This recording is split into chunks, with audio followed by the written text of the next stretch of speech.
तो भाई कल के दिन जैसे ही इंडिया ने साउथ अफ्रीका को हराया तो जाहिर सी बात है हर किसी के चेहरे पे मुस्कुराहट थी। एक रीजन ये भी था कि कोहली भाई की 49वीं सेंचुरी आ गई थी, लेकिन सेम टाइम पे कई लोग ये सोच के भी खुश थे कि इंडियन टीम जो है अब कंफर्म हो चुका है कि वो ग्रुप स्टेज में नंबर 1 पे ही खत्म करने वाली है। पर जैसे ही ये बात लोगों के मन में आती है तो एक नाइटमेयर भी लोगों के सामने आने लगता है। कई लोगों को इस बात का अफसोस होने लगता है कि इंडियन टीम आखिर ग्रुप स्टेज पे नंबर 1 पे खत्म क्यों कर रही है। काश वो नंबर 2 पे होती, काश वो नंबर 3 पे होती। अब आप सोच रहे होंगे कि ऐसी मनहूस बातें भाई क्यों कर रहे हो, तो वजह इसके पीछे की ये है कि साल 2015 के ओडीआई वर्ल्ड कप में भी जो इंडिया थी उसने ग्रुप स्टेज में फर्स्ट पोजीशन पे ही फिनिश करा था। फिर 2019 ओडीआई वर्ल्ड कप में भी इंडियन टीम ने ग्रुप स्टेज में फर्स्ट पोजीशन पे ही फिनिश करा था। और अब साल 2023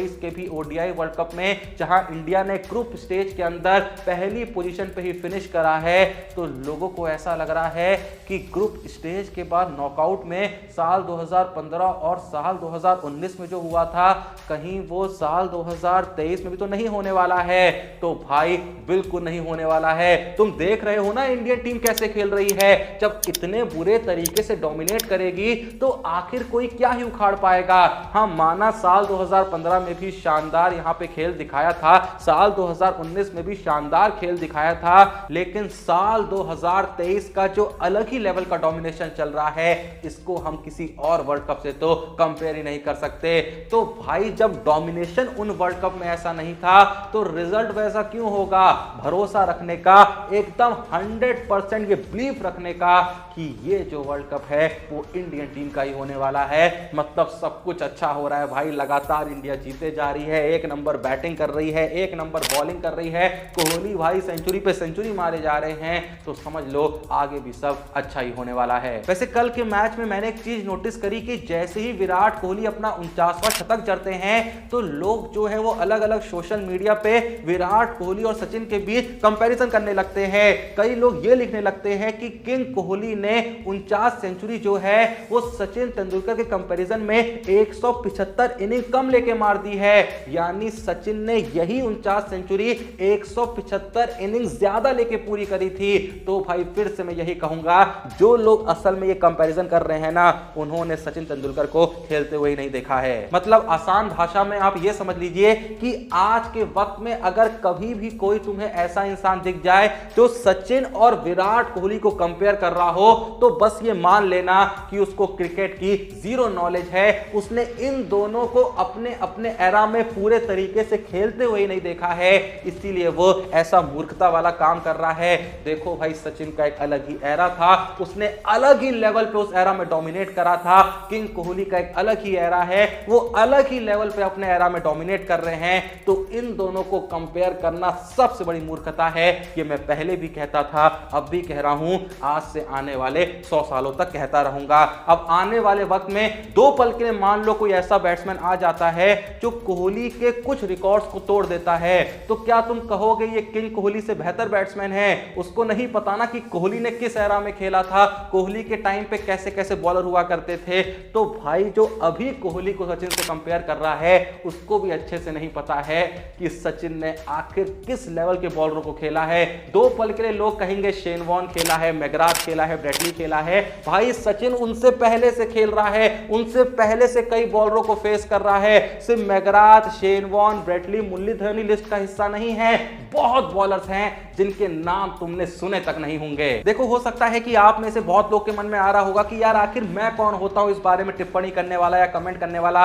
मैंने कौन सा सचिन तेंदुलकर के पूरे करियर को लाइव देख रखा है? हाँ जाहिर सी बात है नहीं देखा है। और मैं एक यूट्यूबर होने के नाते सच में कोई बहुत बड़ा क्रिकेट एनालिस्ट तो हूं नहीं जो इस बारे में ज्यादा ज्ञान दे सकूं। चलो मान लेता हूं मैं कोई भी नहीं हूं, पर कल का मैच खत्म होने के बाद जब विराट कोहली को मैन ऑफ द मैच के अवार्ड से नवाजा जाता है तो पोस्ट मैच प्रेजेंटेशन में जब उनसे इस बारे में सवाल किया जाता है कि आज आपने God of cricket Sachin Tendulkar के 49वें शतक के रिकॉर्ड की बराबरी करी है, तो आखिर आपका इस बारे में क्या कहना है? तो देखा ना, सुना ना कि किंग कोहली ने आखिर क्या कहा था। अगर तुमने नहीं सुना था, अगर नहीं देखा था तो आओ मैं तुम्हें सुनाता हूं। कोहली से जैसे ही इस बारे में सवाल सवाल किया जाता है तो विराट कोहली कहते हैं to equal my heroes record is a huge honour, I will never be as good as him, he is my hero, it's such an emotional moment for me. यानी आसान भाषा में कोहली भाई ये कह रहे थे कि देखिए मैंने उनके रिकॉर्ड की बराबरी कर ली, इससे कुछ भी साबित नहीं होता है। सचिन पहले भी मेरे हीरो थे, पहले भी मेरे आइडल थे, आज भी मेरे आइडल हैं और आने वाले सैकड़ों सालों तक वो मेरे आइडल ही रहेंगे। वो असल में जो सचिन थे ना वो अलग ही लेवल के बैट्समैन थे, ये मैं नहीं, किंग कोहली कहते हैं कि वो अलग ही लेवल के बैट्समैन थे। अगर आज के वक्त में भी कोई पूछे कि बैटिंग में परफेक्शन किसे कहते हैं तो वो परफेक्शन मैं नहीं हूंगा या कोई और बैट्समैन नहीं होगा, उस परफेक्शन का नाम एक ही है, none other than God of cricket Sachin Tendulkar. Even जैसा मैंने आपको बताया कि विराट कोहली ये तक कह देते हैं कि मैं कभी भी उनके लेवल तक नहीं पहुंच सकता, मैं कभी भी उनके जितना अच्छा नहीं हो सकता। और देखो बहुत चांसेस है कि शायद किसी मामले में किंग कोहली जो हैं वो सचिन के बराबर होंगे। ये तो वो जो बातें कह रहे हैं एक जेनरोसिटी की वजह से कह रहे हैं, एक मस्त इंसान होने के नाते कह रहे हैं, एक बड़ा दिल वाला होने के नाते कह रहे हैं। पर ये जो बड़ा दिल दिखाने वाली बात है ना, ये सिर्फ विराट कोहली की तरफ से देखने को नहीं मिलती है, ये जो म्यूचुअल रिस्पेक्ट है वो सचिन की तरफ से भी देखने को मिलती है। क्योंकि सचिन ने भी खुद कुछ वक्त पहले ये कहा था कि मैं होप करता हूं, मैं चाहता हूं, मैं उम्मीद करता हूं कि विराट कोहली मेरे रिकॉर्ड्स को जल्द से जल्द तोड़े। इसी को तो म्यूचुअल रिस्पेक्ट कहते हैं, इसी को तो कहते हैं कि कैसे एक लेजेंड दूसरे लेजेंड को इज्जत देता है। क्योंकि एक लेजेंड जहां कहता है कि कोहली मेरे रिकॉर्ड जल्द से जल्द तोड़े तो दूसरा लेजेंड उस लेजेंड के रिकॉर्ड को तोड़ने के बाद क्या कहता है कि मैं उसके जैसा नहीं हो सकता, मैं चाह के भी उससे ज्यादा बेहतर नहीं हो सकता, वो मेरा आइडल था, वो मेरा आइडल है और आने वाले हजारों सालों तक वो ही मेरा आइडल रहेगा। अब अगर अब भी कुछ लोग सचिन और विराट कोहली को कंपेयर करें ना तो जैसा मैंने कहा वो पूरे तरीके से मूर्ख हैं, उनको इग्नोर कीजिए क्योंकि उनको क्रिकेट का तो बिल्कुल ज्ञान नहीं है, इस बात की गारंटी मैं ले सकता हूं। वैसे लगे हाथ मैं तुमको यह भी बता देता हूं कि कल के दिन विराट कोहली ने सिर्फ सचिन तेंदुलकर के ये शतकों के रिकॉर्ड की बराबरी नहीं करी है, बल्कि कल के दिन विराट कोहली ने एक और बहुत बड़ा रिकॉर्ड क्रिएट करा है। क्योंकि कुछ दिन पहले जब भारत और न्यूजीलैंड के बीच मुकाबला खेला जा रहा था तो उस मैच ने डिजिटली सबसे ज्यादा व्यूअरशिप यहां पे गेन करी थी 4.3 करोड़ की। जी हां, हॉट स्टार पे इंडिया वर्सेस न्यूजीलैंड के मैच को जब किंग कोहली बैटिंग कर रहे थे तो उस मैच को टोटल 4.3 करोड़ लोग देख रहे थे, जो अपने आप में हिस्ट्री थी। लेकिन कल के दिन जब मैच खेला जा रहा था इंडिया और साउथ अफ्रीका के बीच और विराट कोहली अपने शतक की तरफ अग्रसर हो रहे थे तो उस दिन वापस से हिस्ट्री क्रिएट होती है, उस मोमेंट पे वापस से इतिहास रचा जाता है। क्योंकि हॉट स्टार पे जो व्यूअरशिप वहां पे रिकॉर्ड करी जाती है वो होती है 4.4 करोड़। जी हां, 4.4 करोड़, जो अपने आप में ही इतिहास है। और आने वाले वक्त में ऐसा लगता है कि इस इतिहास को वापस से तभी दोहराया जाएगा जब विराट कोहली अपना 50वां शतक पूरा कर रहे होंगे। खैर, जो भी ये वीडियो देख रहा है, किस किस को लगता है कि किंग कोहली की ये जो 50th सेंचुरी है ये हमें इसी वर्ल्ड कप में देखने को मिल जाएगी? अब देखो, वैसे तो अगला मैच जो है इंडिया का वो नीदरलैंड के खिलाफ है, लेकिन अंदर ही अंदर ये फीलिंग आ रही है कि पता नहीं किंग कोहली को इस मैच में खिलाएंगे या नहीं खिलाएंगे। तो इसीलिए मैंने पूछा कि इसके बाद जो विराट कोहली को 2 मैच मिलेंगे वो सेमीफाइनल और फाइनल के होंगे, तो क्या हमें विराट कोहली का 50वां शतक इसी वर्ल्ड कप में देखने को मिल जाएगा? जिसको भी यकीन है एक बार कमेंट में जरूर बताइएगा।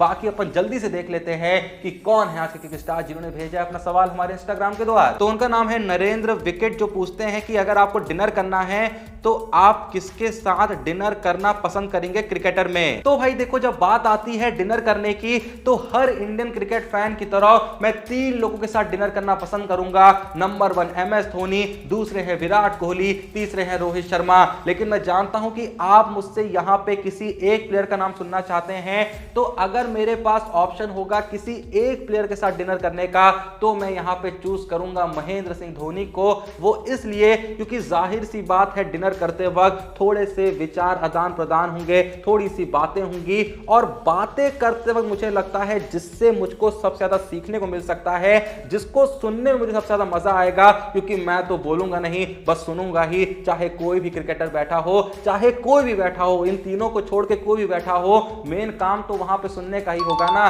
क्योंकि हमको तो वो सुनना नहीं चाहेंगे, जाहिर सी बात है, हमारे पास कुछ बोलने को होगा भी नहीं। तो देखो, सुनने की जब बात आती है तो धोनी से बढ़िया कम्युनिकेटर कोई है नहीं, धोनी से ज्यादा बेहतरीन और समझदारी वाली बातें और बहुत ही नॉर्मल बातें बहुत ही अच्छे तरीके से करने वाला MS धोनी से बड़ा कोई पैदा नहीं हुआ है। तो भाई, जब डिनर करने की बात होगी तो मैं धोनी के साथ बैठना चाहूंगा, उन्हें सुनना चाहूंगा, क्योंकि मुझे पता है भले ही हमारा डिनर मात्र 10 मिनट का भी चलेगा ना, तो भी उन 10 मिनटों में धोनी भाई ऐसी ऐसी बातें मेरे साथ कर जाएंगे कि मुझको लगभग आने वाले 50 सालों का ज्ञान तो दे ही जाएंगे। खैर, सवाल बहुत ही कमाल का है। अगर आपके पास ऑप्शन हो किसी एक इंडियन प्लेयर या फिर इंटरनेशनल प्लेयर के साथ डिनर करने का, तो आप किसके साथ इस डिनर का लुत्फ उठाना चाहेंगे? जो भी नाम आपके मन में आ रहा है कमेंट में जरूर बताइएगा। बाकी भैया, मन में कोई भी सवाल हो तो डिस्क्रिप्शन में ही लिंक मौजूद है हमारे इंस्टा पेज का, जाइए DM करिए, आने वाली वीडियो में उन सवालों को आपके नाम के साथ फीचर किया जाएगा। बाकी वीडियो पसंद आए लाइक करिए, चैनल को सब्सक्राइब करिए। मिलते हैं नेक्स्ट वीडियो में, तब तक के लिए जय हिंद, धन्यवाद।